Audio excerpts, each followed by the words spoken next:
Hello, ladies and gentlemen, and welcome to another edition of the Cerebral Smack Talk live on YouTube and StreamYard.com. It is Girl on the Meth, Michael Fletcher, alongside Anthony Florio and Michael Bullock. And guys, we're just going to dive right on in. It's Smackdown Live, as always, from the Performance Center in Orlando, Florida. And we started it off with Ms. TV, and the special guest tonight was Jeff Hardy.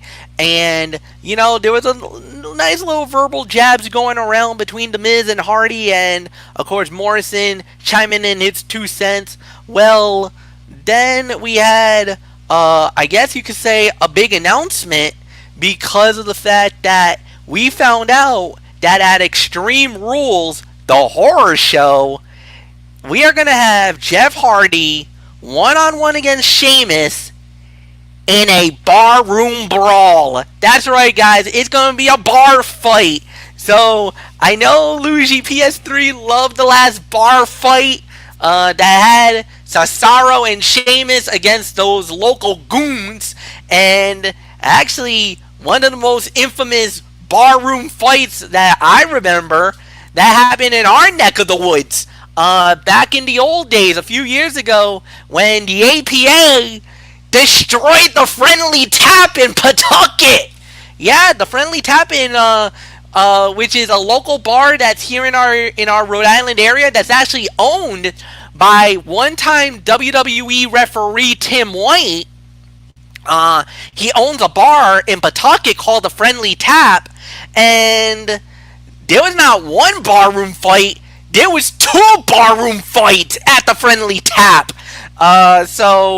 So yeah, we're gonna have a barroom brawl, boys. So get your whiskey, get your drinks, and who knows? Somebody might be going sliding through the saloon on that Sunday night. So we'll wait and see how that plays out. But this is a good segment. This is a solid way to start the show. I love the heat and intensity of Jeff Hardy and The Miz. And it actually led, it's a 2-for-1 between Jeff Hardy and The Miz. And Hardy won the match in 14 minutes and 15 seconds. A 3-star fight, solid match. Great way to get Hardy a little bit of some momentum going into Extreme Rules. So, no, I really enjoyed it. So, I think this was a pretty good half-hour start for SmackDown Live. Anthony Florio, it's yours. Yeah. Well, I'll tell you, MF.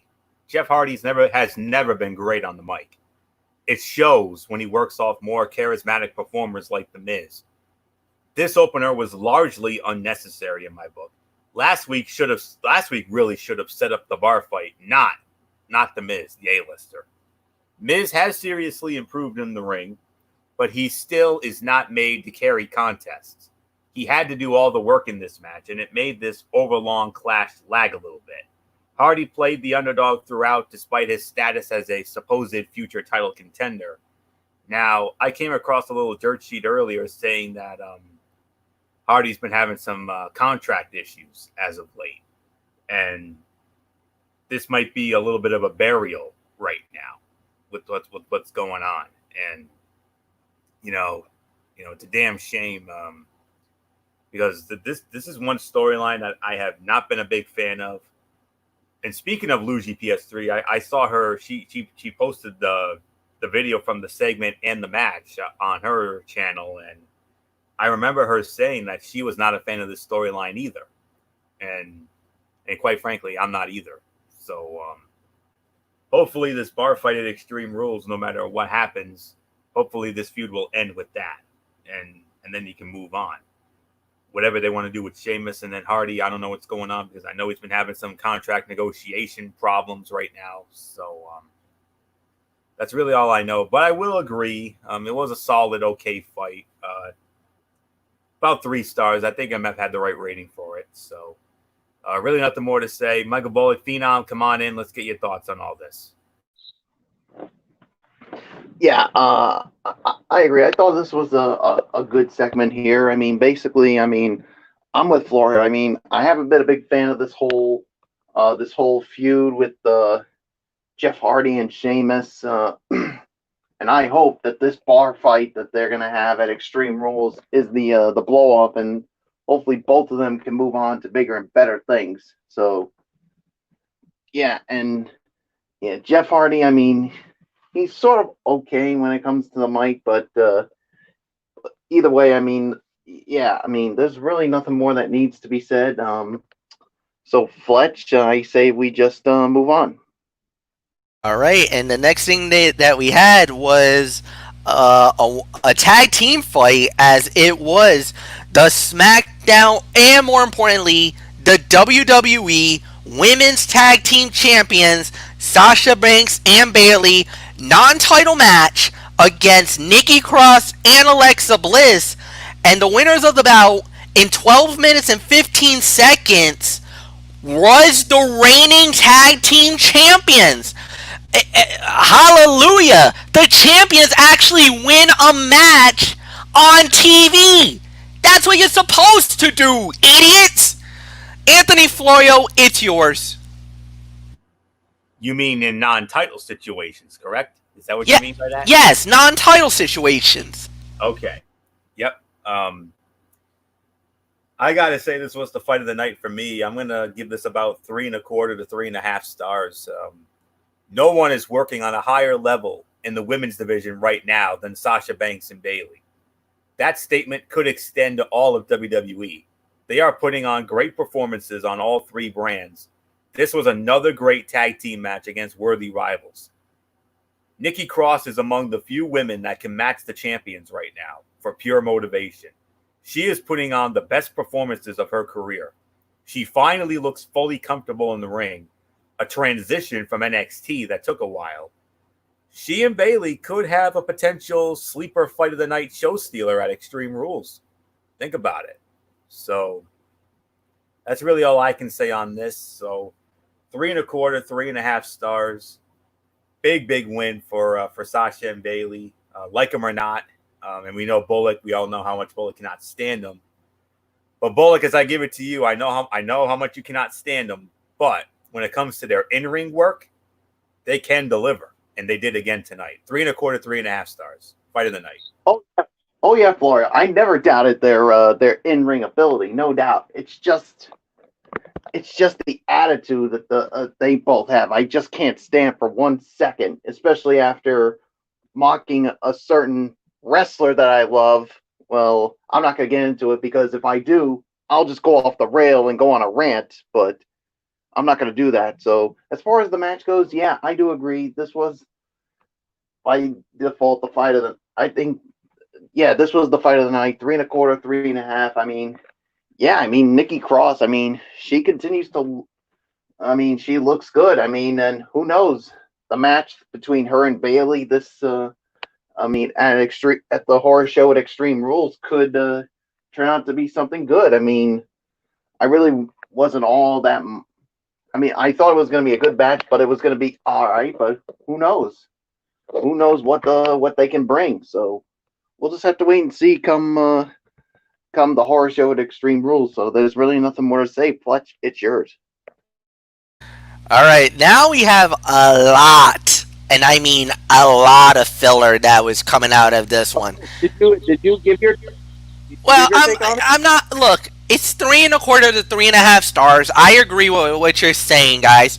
But you guys basically said everything that needed to be said, so I'm just gonna move right along. Then we had the Braun Strowman, Bray Wyatt, and their hype for the swamp fight for the Universal title. Then we had, okay, I'm totally gonna bypass this, but Lacey Evans, we had Naomi, Tamina, Lacey Evans, and Dana Brooke in a karaoke contest. Now, I love my karaoke. I got a little worried about this. I was like, wait a minute. Are they gonna use WWE songs? Are they using, they did WWE songs. So I'm like, alright, fine. You can pass on that.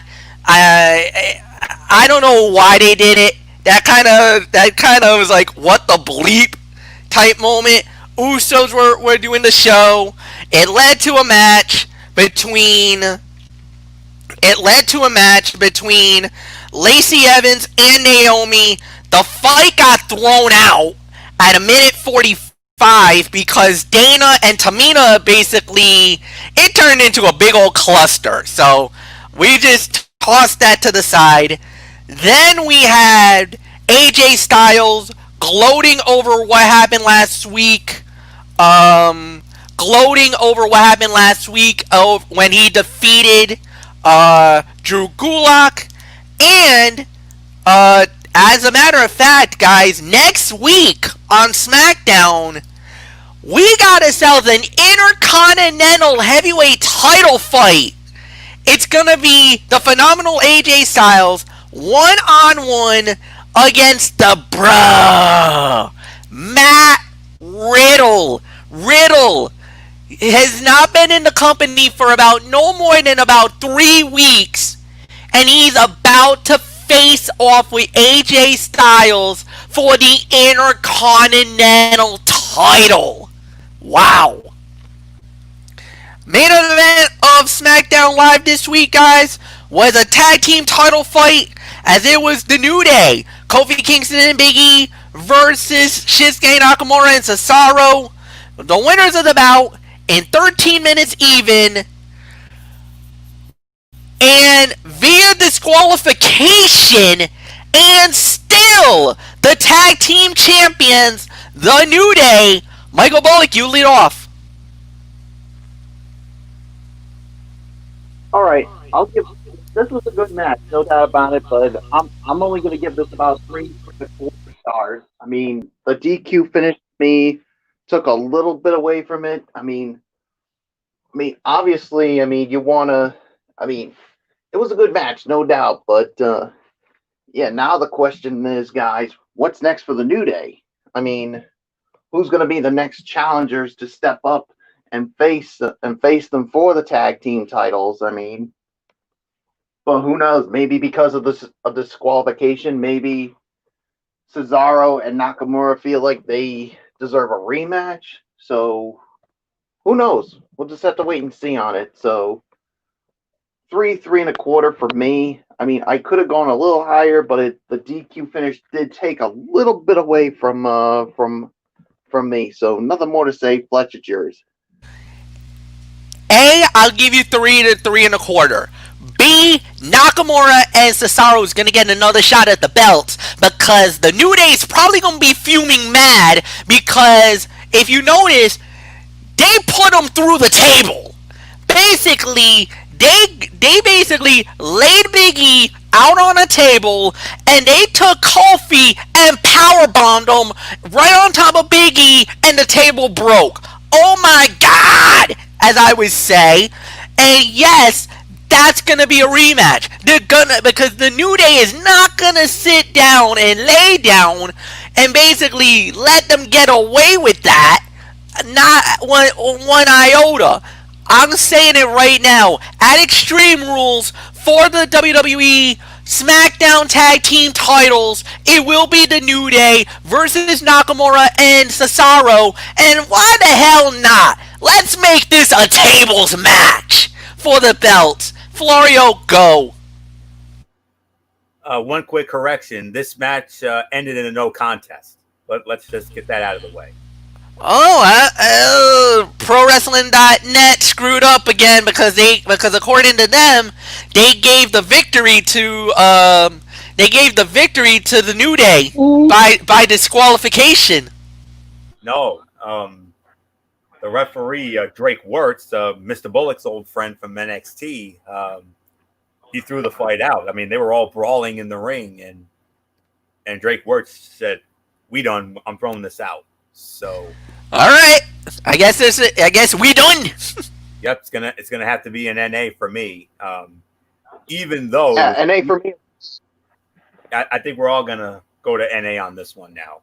While the action was solid, this had potential to be so much more. Instead, despite the promise of a major main event, the action broke down before the 10-minute mark. The follow-up was solid, but it was all too much of a tease on a night that made the main event feel like the only hope to save the show. Cesaro and Nakamura continue to build momentum, They have made a lasting impact on the New Day in a way few heels have in recent memory. Arguably, The Bar was the last team to dominate New Day. So Cesaro has gone from Sheamus to Nakamura and is back to tag team dominance. That karaoke nonsense, was that really necessary? You could have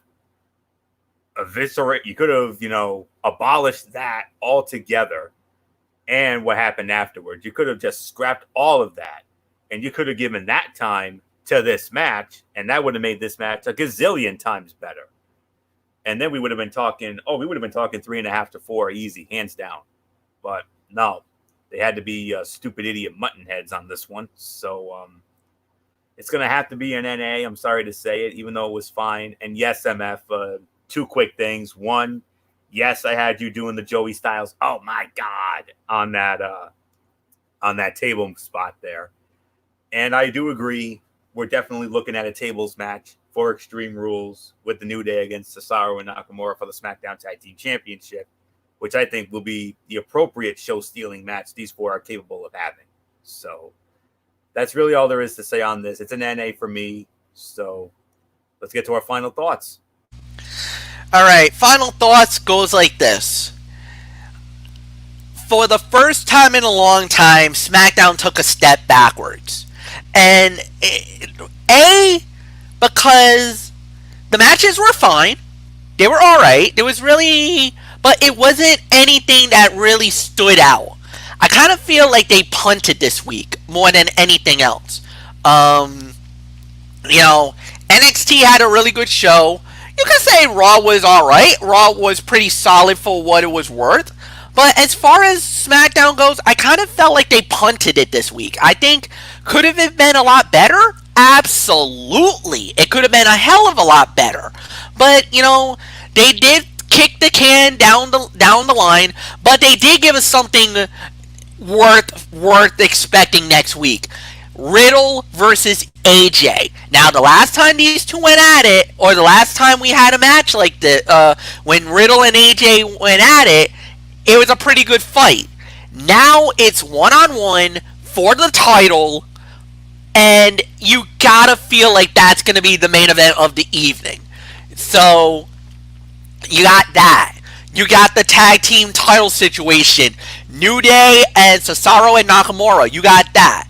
Hardy, I kind of feel like right now they're going to try to just, like you said, we're waiting to see them blow this off, and then we'll go from there and whatever. And then I don't know what they're going to do with the women. Like, the other women on the SmackDown roster, I don't know what they're going to do with them, because right now I'm really loving Alexa, Nikki, Bayley, and Sasha. That 4 right now, they're shining so much brightly than any other women on the roster right now. And I don't know how that's going to play out. That secondary wave of women, I don't know how that's going to play out. Hopefully they don't do anything ridiculous, and I hope they don't start recycling, going through that, that series of things that they were doing with the Viking Raiders and with the Street Profits on Raw. I hope they're not going down that road. If they do that, I'm gonna have to cover my eyes, and I'm gonna have to tone deaf myself on that. I don't know, but I kind of feel like SmackDown kind of punted this week. I think they'll be a lot better next week. This week was definitely not a strong show. It wasn't weak either, because there was a couple of decent fights, but they got to do better. They got to do a lot better than what they did this week. This was, to me, this was below average. And especially the way SmackDown has been the last few weeks, this was definitely a major step backwards. This was at least maybe 4 to 5 out of 10 if we were rating this. This was 4 to 5. Not good. Normally we are averaging at least 7.5. Few times we've hit 8. Come on, SmackDown. Don't do that. It's if you want to take a break, if you want to punt, that's fine. You can punt. Don't punt too many times. Don't do that now. All right, Florio, go. The wrestling we had on this show tonight was so formulaic and generic. Got to be honest here. Smackdown was in rare, horrible form tonight. MF nailed that right on the head. With focus on stories that no one is interested in, a complete re-airing of a match that was more content than contest, and a karaoke challenge amongst women that just a couple of weeks ago were all friends. There was truly nothing redeemable about tonight's show other than the women's tag team matchup. And I guess you can make an argument for the Hardy and Miz fight because that was halfway decent. And maybe even the tag team main event, even with the clunky finish in that one. But about 4 to 5 would be right. One review I read, the reviewer gave it a 3. So I think he's right there with us. But hey, that makes me and Raw feel good. And of course, it obviously makes Bullock and NXT feel great, especially after the amazing show they had on Wednesday night with the second night of the Great American Bash with that history-making moment at the end. And, Raw had a solid show this week, and we got a big show coming up on Monday. Oh, boy. I'm hopeful that MF will grant me some time to set the table for what we can expect, not just on Monday Night Raw, but on Ridiculously Raw altogether, because I got some big time content coming for you folks. And you're gonna very much enjoy it. I guarantee it. So that's all I can say on this. MF nailed it. It was a punt week. It was a throwaway week. It was a bye week, if you will, for SmackDown. That's all there is to say on that. So nothing more to say. Bullock, well, it definitely makes Raw look good, and it definitely makes you and NXT look damn good after that big show on Wednesday night. Oh yeah, it definitely did. Yeah, SmackDown definitely punted tonight. And yeah, this was definitely not a good show. I agree. It was somewhere around 4 out of 10 if we were rating this. I mean, yeah, you did have 2 good matches, but everything else just couldn't. I mean, just really made the show look bad. I mean, yeah, SmackDown's got to do a hell of a lot better next week. And I'm pretty sure they will. So, yeah, there's really nothing more for me to add. So, let's just move on. All right, guys, and like I said, it's time for the Mikey's Mindset, the New Japan Cup. We are in the finals, but before we do, we gotta rewind because there's at least about a good few weeks of second round, third quarters, semis, and we'll get to the final. All right. So we start off with the bottom half of the second round, as it was Takashi versus Koda Abushi. Takashi advances. Koda Abushi out in round 2 of the New Japan Cup. 18 minutes and 8 seconds time of the fall. Sanada versus Sho. It was Sanada advancing to the quarterfinals. We had Yoshihashi versus Bushi. Yoshihashi advances. And we had Hirasho Gato versus Evil. Evil advances in 18 minutes and 25 seconds. Quarterfinal matches. Tamari Ishii versus Yujiro Takahashi. The ticking time bomb. Takahashi advances to the semis, winning the match in 19 minutes and 12 seconds. Then we had Kazuchika Okada versus the Bone Soldier, Taiji Ishimori. Okada advances to the semifinals, winning in 16 minutes and 52 seconds. Then we had Takashi versus Sanada. Sanada advances to the semifinals, winning the match in 22 minutes and 50 seconds. Then we had Yoshihashi versus Evil. Evil destroys Yoshihashi. The fight was stopped. Referee stoppage in 2 minutes.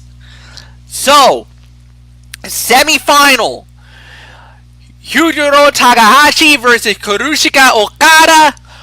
Okada advances to the final. He wins the match in 27 minutes via referee stoppage. And then we had Sonata versus Evil. Evil advances to the final. He will fight against Okada. 20 minutes and 13 seconds. And yes, guys, it's going to happen tomorrow. Early tomorrow morning around 6 a.m. It will be the New Japan Dominion show. July 11th, Dominion show at 6 a.m. on NJPW World. The final match. Kazuchika Okada representing Chaos versus Evil of Los Ignobles de Japón. And the winner of that fight will fight Tetsuya Naito at Dominion at the end of the month, at the end of July, for both the IWGP Heavyweight and IWGP Intercontinental titles. Alright, so that's it, guys. We're done for the night. So Anthony Florio wanted it the moment. He's gonna get it. Florio, it's all yours. What's going down on Ridiculously Raw Monday night? Well, I'll tell you, MF. Monday Night Raw. Oh boy. I came across this during Smackdown Live tonight, and they're billing it as a night of grudge matches. We're going to see Sasha Banks and Bayley defend the WWE Women's Tag Team Championship against the challengers and former champions in their own right, Asuka and Kairi Sane, the Kabuki Warriors. No need to tell you who I'll be rooting for in that match. Bring those belts home to Raw, darlings. That's all I can say on that. And then we're going to see a return match from WrestleMania. Seth Rollins will go one-on-one with Kevin Owens. And then, how about this? A tag team elimination match with the Viking Raiders squaring off against Andrade and Angel Garza. And then, those three matches, I've got a good feeling about all three of those matches. This one, not so much. Randy Orton will be going one-on-one with the 24/7 champion, R-Truth. Yeah, okay. So we're going to get into all that Monday night on Ridiculously Raw, our review of Monday Night Raw as always. And then from there, my Tony's Take, I'll be, of course, 205 Live and, of course, a lot of Impact Wrestling. Not only will I be reviewing Impact Wrestling, the show itself, but as a special treat for all you viewers out there, and including MF and Bullock, I'm going to be giving you my predictions for next weekend's Slammiversary pay-per-view. Now, MF, if you want to throw in some predictions as well, you're more than welcome to, because you're the only one, along with me, who follows Impact Wrestling, whereas Bullock doesn't really follow it. Okay, you're on. You're on. I'm in.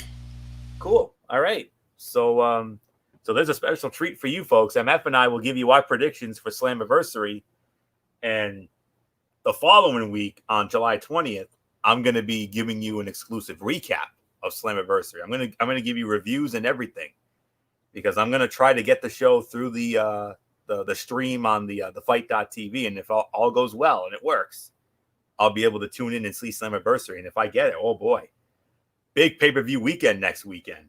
Slammiversary on Saturday and Extreme Rules on Sunday. That's awesome.